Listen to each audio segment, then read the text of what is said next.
This happened back around 96 to 97-ish, so I was right around 16 years old. My buddy had a CB radio he took from his brother. We would drive around smoking weed and tune in to the truckers. Occasionally, my buddy would start talking shit to these guys, just to get them all worked up. We met up with my cousins. They lived on a little cul-de-sac that had only 2 houses on it. It was hot out, so we dropped his tailgate to hang out in the street. My cousin stole a few of his dad's beers, so now we were just getting fucked up. My buddy gets on the radio and starts talking to this trucker. And I mean, he started talking mad shit to this guy, saying stuff about his mom and sisters. It was funny at the moment, until it took a turn. The trucker realized it was a bunch of kids messing around. But he wasn't having it. He said, "Y'all know I can find out exactly where you are within 5 minutes, right?" We all looked at each other. My friend was like, "No fucking way, he's blowing smoke trying to scare us."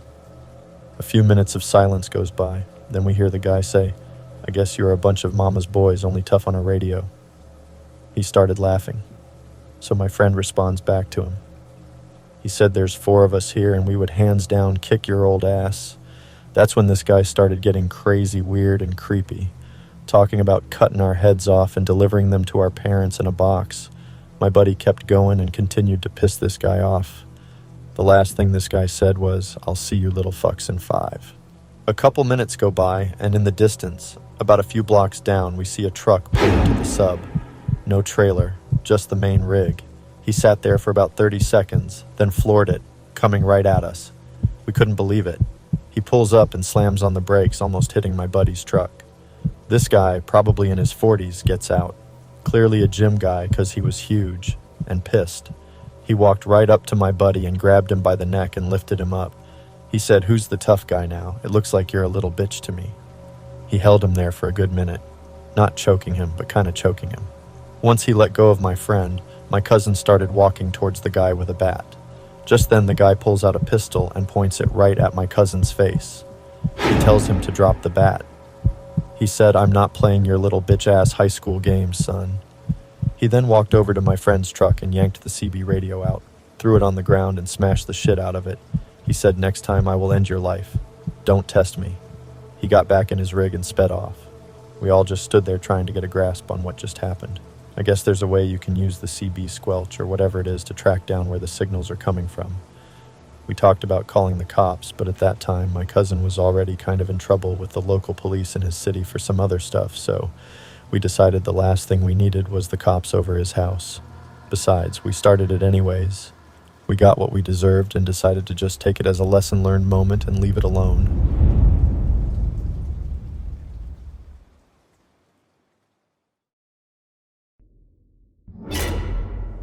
Last night was one of the weirdest nights I've had in a while.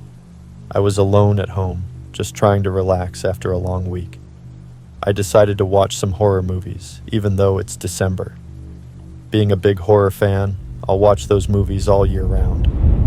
Anyways, I'm sitting there on my couch, lights off, just the glow of the TV lighting up the room. I was halfway through a classic slasher flick when I heard this soft knock at the front door. It wasn't loud, just enough to make me pause the movie and listen. I waited for a second. Then it happened again. This faint knock like someone tapping their knuckles, but really softly. I wasn't expecting anyone, so I walked over to check. I opened the door, but no one was there. The street was completely empty, and my porch light was flickering a bit, which added to the creepiness. I figured it was just some random kid messing around, so I closed the door and went back to the couch. A few minutes later, it happened again. This time it wasn't the door. It sounded like it was coming from one of the windows in the living room. I turned off the movie and just sat there listening. Knock, knock, knock. It wasn't loud, but it was steady, like someone knew exactly where I was sitting and wanted to mess with me. I stood up, looked out the window, but again, nothing. No one. The yard was empty, and the street was dead quiet. At this point, I was getting a little freaked out, but I tried to laugh it off. I thought maybe my mind was playing tricks on me, especially after watching horror movies alone in the dark. So I sat back down, turned the movie back on, and tried to forget about it. Not even 5 minutes later, I heard a loud thud coming from the kitchen. It sounded like something heavy falling, but I knew I didn't leave anything out that could make that kind of noise. My heart was pounding, but I went to check it out. When I got to the kitchen, I grabbed a knife to be safe. The first thing I noticed was the fridge door. It was wide open. Now I swear I hadn't opened the fridge all night, and even if I had, there's no way I'd leave it open. But there it was. Door open, cold air spilling out. Nothing looked disturbed or out of place, so I closed it and stood there for a second, just trying to figure out what was going on. Then I heard it again. The soft knocking. This time it was coming from the back door. I froze. I didn't want to go check it, but I also didn't want to just ignore it. So I slowly walked to the back door, holding the knife tightly, and peered through the small window. The yard was empty, just like the front. As I was standing there, staring out into the dark, I heard the front door creak open behind me. I spun around, but there was no one there. I rushed to the door and locked it as fast as I could. My hands were shaking. I double-checked all the windows and doors after that, making sure everything was locked up tight. I spent the rest of the night sitting in the middle of my living room with every light on. I didn't hear any more knocking, no more thuds or strange sounds, but someone, or something, was messing with me, just out of sight. By morning, it was like nothing had ever happened. Everything was normal again. Maybe it was just my imagination running wild, but I'm not so sure anymore. When I went out to my car, I noticed something disturbing. My car was filthy, but someone wrote on it and left me a message in the dirt. It said I'll be back soon.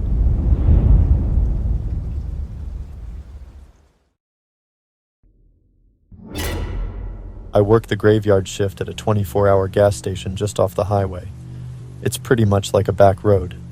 It's usually quiet, with the occasional traveler stopping in for coffee or snacks.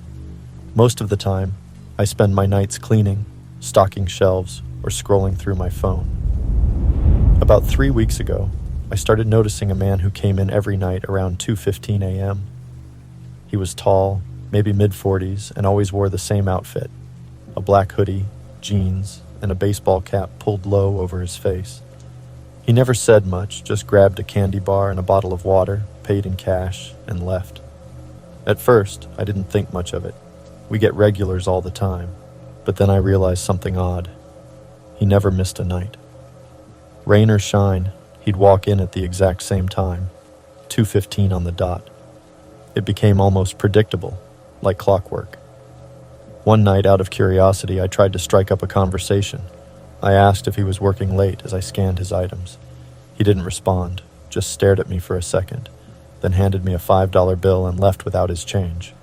It was weird but not alarming, at least not until a few days later. That night, he came in like usual, but instead of his usual candy bar and water, he stood in the middle of the store, staring at the security camera mounted above the counter. He didn't buy anything. Just stood there for what felt like an eternity before walking out without a word. After he left, I checked the camera footage. It gave me chills. He wasn't looking at the camera. He was looking at me, straight through the lens. I told my manager about it the next day. She brushed it off, saying he was probably harmless, just a guy with a routine. But I knew something was off. The following night, I was on edge, glancing at the clock every few minutes as 2:15 approached. When the time came, I braced myself, but he didn't show up. Relief washed over me, but it didn't last long. Around 2:30, I noticed something out of the corner of my eye. A figure standing at the edge of the parking lot just beyond the reach of the streetlights. It was him. He wasn't coming inside. He was just standing there watching. I tried to convince myself it was a coincidence. Maybe he was waiting for a ride. Maybe he'd changed his mind about coming in. But the next night, it happened again. And the night after that. By the 5th night, I couldn't take it anymore. I locked the door and hid behind the counter, peeking through the window as he stood in the same spot, motionless. He didn't approach the door or try to come inside. He just stood there, staring. At the end of my shift, I asked one of the morning workers to walk me to my car. She laughed it off, said I was being paranoid, but she came with me anyway. When I got home, I pulled the blinds shut and double-locked the door. That's when I found the note. It was tucked inside my jacket pocket, the same jacket I'd left hanging in the break room at work. My stomach dropped as I unfolded it. The handwriting was messy, almost frantic, and it only had 3 words: "Don't lock up." I didn't go to work the next night. I called in sick and spent the evening glued to my couch, every light in the house on. Around 2:15, I peeked out the window. The street was empty. No cars or suspicious people that I could see. I felt a wave of relief. Maybe he'd moved on. But just as I was about to step away, my phone buzzed. It was a text from an unknown number. The message was short, just a single word: "Why?" I haven't been back to the gas station since. I quit the next morning, blocked the number, and changed my locks. A few times now, later at night, I swear I've seen a figure standing at the end of my street, just beyond the last streetlight. But there hasn't been anything else that's happened. Yet.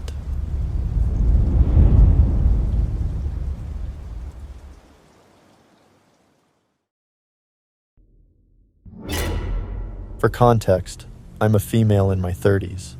It was a Sunday night, and I left the gym earlier than usual.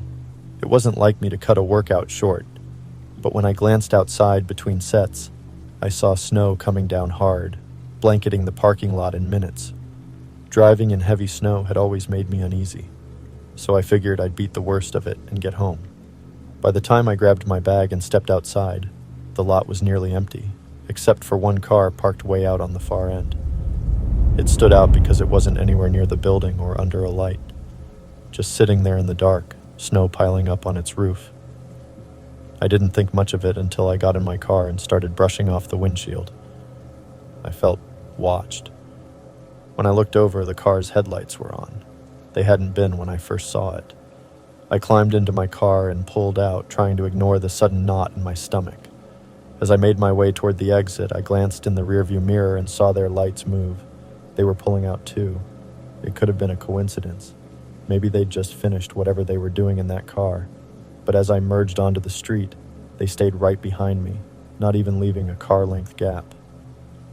I turned onto the main road, and so did they. Their headlights felt blinding in my mirrors, like they were deliberately trying to get my attention. I switched lanes. They followed. I turned onto a side street to test them. They turned too. By now, I was gripping the wheel so hard my knuckles were white. Snow was coming down in thick sheets, and my wipers struggled to keep the windshield clear. I kept telling myself it was just my imagination. Then their high beams flicked on. Blinding light flooded my car, making it impossible to see. I slowed down, waving a hand behind me like they could somehow see my frustration. When I sped back up, they flashed their lights again. I thought maybe they were trying to signal something, like I had a flat tire or my trunk was open. So, against my better judgment, I pulled over to the side of the road. But when I stopped, so did they. They didn't roll down a window or get out. They just sat there, lights glaring into my mirrors. No way was I about to step out and check. Instead, I pulled back onto the road and gunned it. That's when they rammed me. The impact wasn't hard enough to hurt me, but it sent my car sliding on the icy road. My tires spun out and I ended up in a shallow ditch. My headlights illuminated the road ahead. I expected them to drive off after hitting me. Instead, they stopped right in the middle of the road. The driver's side door opened, and someone stepped out. They didn't run over to check on me. They didn't yell or apologize. They just stood there. The figure was tall and broad, wearing a long coat that flapped in the wind. Snow fell all around them, but they didn't move, just stared. I grabbed my phone, my hands shaking, and called 911. My voice shook as I explained the situation. The operator was calm, promising to send someone out immediately. When I glanced back up, the figure was still there, but now they were walking toward my car, slow and deliberate. Then they stopped again. Before I could figure out why, a set of red and blue lights appeared in the distance. A police cruiser was coming down the road. The figure turned, walked back to their car, and got in. The second the cops got closer, the car sped off, disappearing into the snowy night. The officer checked on me, asking if I was hurt. I explained everything, and he nodded like this wasn't the first time he'd heard something like it. He said they had a similar report last night, and it sounds like the car is the same description. He called a tow truck for me, and offered to wait until it arrived. I felt safer with him there, his cruiser's lights cutting through the storm. By the time the tow truck arrived, the snow had lightened up, and I was just grateful the whole ordeal was over. As I climbed into the tow truck, I glanced down the road one last time. Far off in the darkness, just barely visible under a flickering streetlight, was the same car. It was parked at an angle, like it had been waiting there all along. Before I could even point it out, the streetlight went out. When it flickered back on a second later, the car was gone. I didn't sleep that night. I just kept replaying the events over and over in my head.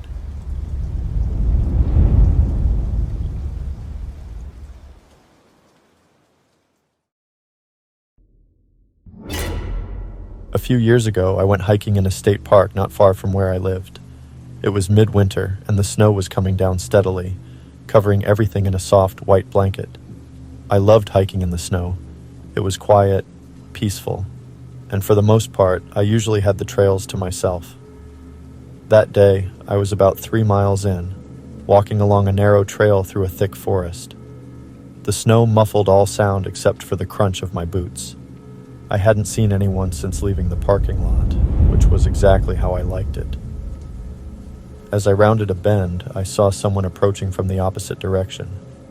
He was an odd-looking man, probably in his late 40s, with a scruffy beard and mismatched clothes that looked more like he'd grabbed whatever was lying around than something you'd wear for a hike in the snow.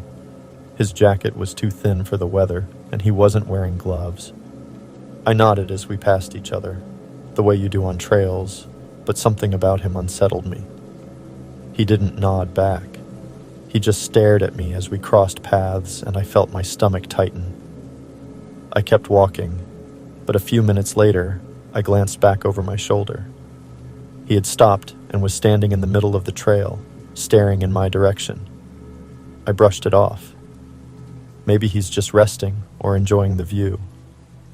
But as I kept walking, I couldn't ignore the uneasy feeling growing in my gut. About 5 minutes later, I looked back again. He was moving now, following me. I stopped and turned around, my heart pounding. He stopped, too, about 50 feet back. "Hey," I called out, trying to keep my voice steady. "You need something?" He didn't answer. He just stood there, staring at me. I had a concealed carry permit and was armed, so I rested my hand on my hip, just in case. "You should head back the way you were going," I said firmly. He tilted his head slightly like he was trying to figure something out, but he didn't move. I turned and started walking again, my mind racing. Every few minutes I glanced back. He would stop when I stopped, then start walking again when I did. Sometimes he'd let me get a good distance ahead, then pick up the pace to close the gap. This went on for nearly 30 minutes, and by then I was terrified. I considered cutting through the woods to get back to the main trail, but the snow was so deep I knew it would slow me down. Finally, I turned around and shouted, "I'm not kidding! Go back!" This time, I pulled my gun and held it at my side, making sure he could see it. He stopped dead in his tracks, then slowly raised his hands, a smirk spreading across his face. Without a word, he turned around and started walking back the way he came. I stood there for a moment watching him go, trying to decide if I should follow to make sure he was really leaving. But something about that smirk made me uneasy. Deciding it was better to just get out of there, I turned and continued down the trail, glancing back over my shoulder every few minutes. After about 10 minutes, I realized I hadn't seen him again. The tension started to ease. Maybe he got the message. Maybe he wasn't as dangerous as I thought. I reached a small clearing where the trail split into 2 paths. I stopped to get my bearings, pulling out my map, when I noticed something in the snow ahead. Footprints. They were fresh, heading in my direction, but there was no one in sight. My breath caught in my throat as I followed the trail with my eyes. The footprints came from the woods, cutting across the trail I was on, and disappeared into the trees on the other side. And then, a noise. It was faint, almost swallowed by the snowfall, but unmistakable. A low, disturbing chuckle coming from the woods behind me. I spun around, heart pounding, scanning the tree line. Silence. The snow was falling harder now, and the light was fading. I could barely see more than 20 feet in any direction. Then I saw a figure, just barely visible between the trees, standing completely still. It was him. I raised my gun again, my hands trembling. "I'm warning you, stay back." But he didn't move. For what felt like an eternity, we just stood there, locked in a silent standoff. Then, without warning, he stepped back into the shadows and disappeared. I didn't wait to see if he'd come back. I turned and ran, not caring about the trail or the snow slowing me down.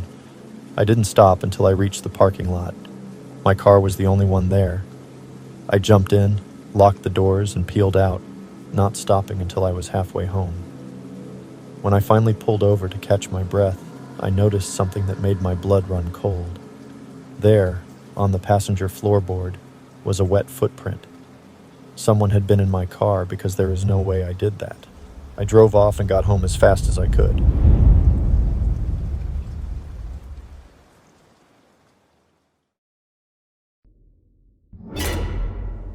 This happened back in the summer of 1999, and my best friend Eric and I were doing what we always did, riding our bikes around town until sunset. That night, we decided to hit up Blockbuster to rent a couple of video games for his PlayStation. It was the highlight of the week back then. Renting games and staying up all night gaming. The ride to the store was uneventful. We got to Blockbuster, and after about 20 minutes of arguing, we settled on Twisted Metal 3 and Silent Hill. We pooled our money, paid for the rentals, and stuffed the cases into Eric's backpack before hopping back on our bikes. As we turned onto a quiet stretch near the park, I noticed two figures on bikes coming toward us from the other end of the street. They were older, probably in high school, and as they got closer, we knew something was up. They weren't just riding, they were aiming straight for us. They yelled out to us to stop. They skidded their bikes to block the road ahead. Eric and I exchanged a glance but didn't stop. We tried to ride around them, but the taller one, wearing a black hoodie, grabbed Eric's handlebars, forcing him to stop. The other kid, stockier and dressed in a flannel shirt, stepped in front of me. They asked where we were going and what we were carrying in the backpack. Eric said nothing and tried pulling his bike away. They said, "Don't lie, or we're gonna kick your ass. We saw you guys leaving Blockbuster." They asked again, and I said nothing. I told them to leave us alone. Before I could react, one of them punched me in the stomach, knocking the wind out of me. I stumbled off my bike, holding my stomach, while the other kid pushed Eric to the ground. The backpack slipped off his shoulders, and the two older kids grabbed it, yanking out the games. Eric tried to stand up, but the kid kicked his bike, sending it crashing down on top of him. Then they turned their attention to me. They stomped on my front rim, bending it out of shape, and slashed Eric's rear tire with a pocket knife. "Thanks for the games," they said, while tossing the empty backpack at Eric's face before pedaling off. They laughed as they sped away. Eric and I sat there for a moment, too stunned to move. My heart was pounding and my hands were shaking. The pain in my stomach was sharp, but the humiliation hurt worse. We pushed our ruined bikes home in silence, the only sound the squeak of bent wheels. When we got to my house, my mom freaked out when she saw us. She cleaned up Eric's scraped elbow and made us tell her everything.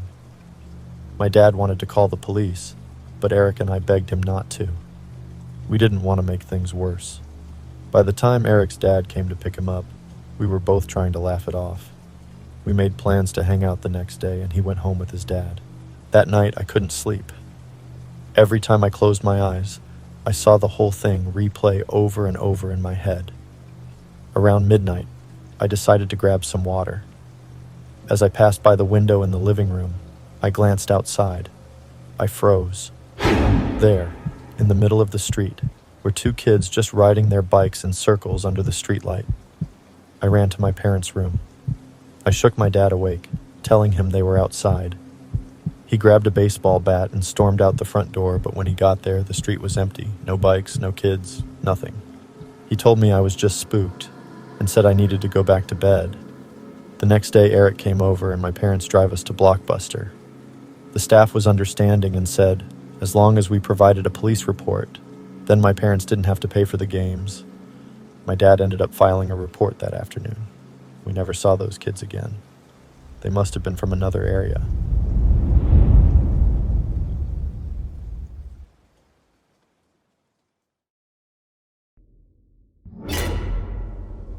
When I was a senior in high school, I got my first job at a Blockbuster Video in our small, quiet town. It wasn't glamorous, but I liked the idea of free rentals and a little extra cash in my pocket. The job itself was pretty straightforward. Stock shelves, check out customers, rewind tapes. My first day started like any other, a mix of nerves and excitement as I adjusted to the routine. Around 5 o'clock, a kid from my school walked in. I recognized him from a few of my classes. I think his name was Eddie. He wasn't someone who stood out, average height, thin, and an oversized hoodie. He didn't say anything, just walked around the aisles. At first, I thought he was looking for something to rent, but he kept glancing in my direction. It felt odd, but I brushed it off as nerves from being new on the job. The next day, he came back. Same routine. He didn't rent anything, just wandered the aisles. This time his eyes barely left me. I tried to act like I didn't notice, but the way he stared made me feel exposed, like he was studying me. My coworker joked that I had an admirer, but something about the way he watched me felt creepy. By the third day, it was starting to get under my skin. He showed up again, right after school, and stayed for almost an hour. I couldn't focus on my work with him lurking around. His presence was unsettling. I mentioned it to my boss, who shrugged it off, saying some kids just like to hang out there. On the fourth day, I decided to confront him. When he walked in and did his usual routine, I worked up the courage to approach him. I asked if I could help him find something. He turned to face me for the first time. His eyes were unsettling. He said, "Not unless you want to help plan your funeral." I froze, unsure if I'd heard him right. Before I could respond, he walked out, the bell above the door jingling as it closed behind him. My heart was pounding as I replayed his words over and over. I told my boss immediately, and she didn't hesitate to call the cops. When the officers arrived, I described the kid and told them his name, which I'd overheard in class before. They took it seriously, especially after hearing what he'd said to me. I didn't expect much to come from it, maybe a lecture from the cops and a slap on the wrist for scaring me. But I was wrong. The next day, one of the officers came back to the store to get some more info. He pulled my boss and me aside and told us what they found when they went to the kid's house. In his room, they discovered a notebook filled with names.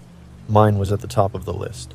Beside each name, he'd drawn crude sketches of guns and written disturbing notes, many of which mentioned graduation day. The officer wouldn't go into detail, but he said it was enough to warrant immediate action. I'm pretty sure they arrested the kid because he never came back to school after that. There was a lot of talk and rumors that started swirling around school. For a while, life returned to normal. I kept working at Blockbuster, but I couldn't stop thinking about that notebook. What would have happened if we hadn't called the police? I told myself it was over. The kid was in custody, and whatever he'd planned would never come to pass. Weeks went by, and I started to feel safe again, but that is something I'll never forget.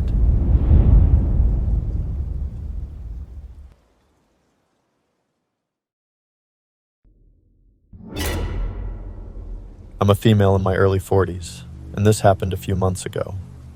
It was dusk. I set out on our usual walking route, needing to clear my head after a heated argument with my husband. It was the same path we walked nearly every day, but this time, I was alone. As I walked, I approached the old, creepy house that always gave me the chills. This time, though, there was an older man sitting on the porch. His presence was unsettling, and as I passed by, he simply stared at me, his eyes following my every step. I tried to shake off the feeling of unease and continued on my way.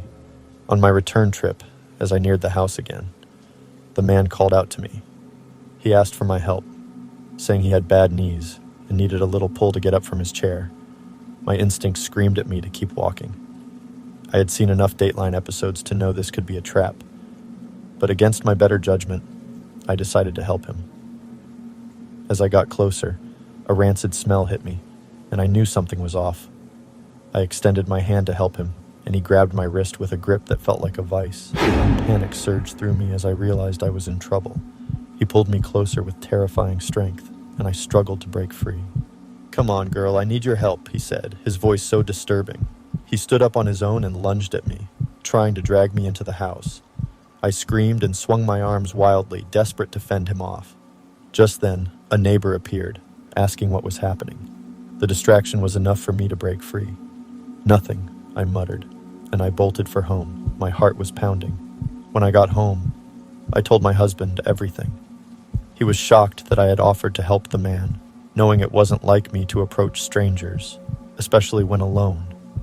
We called the police and returned to the house to confront the man. But when we arrived, the house was closed up and looked vacant. The police arrived and listened to my story. They checked the house but found no sign of the man. The place appeared to be empty. They told me to contact them if I saw him again. All night, I couldn't stop thinking about what he might have done to me if I hadn't escaped. But where did he go? Was that even his house? Or had he just picked it to lure in a vulnerable woman? Weeks passed, and my husband and I continued our nightly walks, always passing by that eerie house. We never saw the man again, and the house remained lifeless. To this day, I still can't believe I was foolish enough to fall for whatever his sinister plan was. The memory haunts me, and probably always will.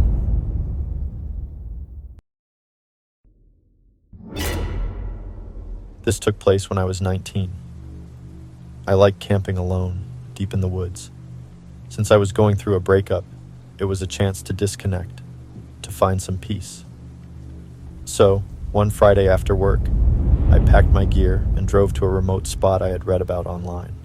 It was miles away from any sign of civilization, surrounded by thick trees and underbrush. I set up my tent as the sun dipped below the horizon. The forest grew darker, and soon, the only light came from my small campfire. The sounds of the woods at night were strange and eerie, but I told myself it was all part of the experience. The crackling fire and the distant hoots of owls were oddly comforting at first. Around midnight, I decided to turn in. I crawled into my tent and zipped it up tight. As I lay there, I heard a faint rustling outside. Probably just an animal, I thought, but the sound grew closer and more deliberate. Footsteps, human footsteps. I held my breath, listening intently. The steps stopped right outside my tent. I could see the shadow of something or someone through the thin fabric. My heart pounded. I wanted to call out, but fear had me stuck. Minutes felt like hours as the shadow stood still. Finally, the footsteps moved away, fading into the distance. I tried to convince myself it was a trick of the light, maybe my imagination playing tricks on me. Exhausted, I eventually fell into a restless sleep. I woke up just before dawn. I unzipped the tent and stepped outside. I could see my breath, it was so chilly. My camp looked untouched, but there was something on the ground that made my blood run cold. A single muddy boot print, much larger than my own, right outside the tent flap. I glanced over and I saw what looked like a trail of papers, or trash. As I walked towards them, I noticed these were Polaroid pictures, not trash. Every single photo was of me camping the night before. Someone had been watching me and taking pictures of me all night, and I had no clue. I packed up quickly, eager to leave. As I hiked back to my car, I felt watched. I glanced back once and thought I saw a figure standing among the trees, but when I looked again, it was gone. When I got to my car, there was another Polaroid under the windshield wiper. It was a picture of my house. I got in my car and sped off. A few weeks went by, and I was living in fear, waiting for something to happen or someone to show up at my house. Nothing ever happened. To this day, I still wonder who was out there with me that night, and what their intentions were. What did those pictures mean?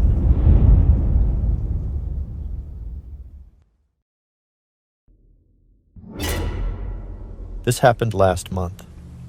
I was on my way to visit a friend in another state, cruising along an empty road. The darkness pressing in from all sides made me feel like I was the only person left in the world. Around midnight, I felt the need for a break. My eyes were heavy and I had to pee. I saw a sign, exit 9 rest stop ahead, and decided to pull over. The next one was several miles away. It was one of those isolated spots, surrounded by woods, with a small building and a few parked cars. The lights flickered. It was a complete horror movie vibe. As I got out of my car, a shiver ran down my spine. The place felt deserted. I noticed an old, rusty pickup truck parked a few spaces away. There was no one inside, but the engine was running. I thought it was odd, but shrugged it off. Maybe the driver just needed to stretch his legs. I headed towards the restroom, the fluorescent lights inside buzzing loudly.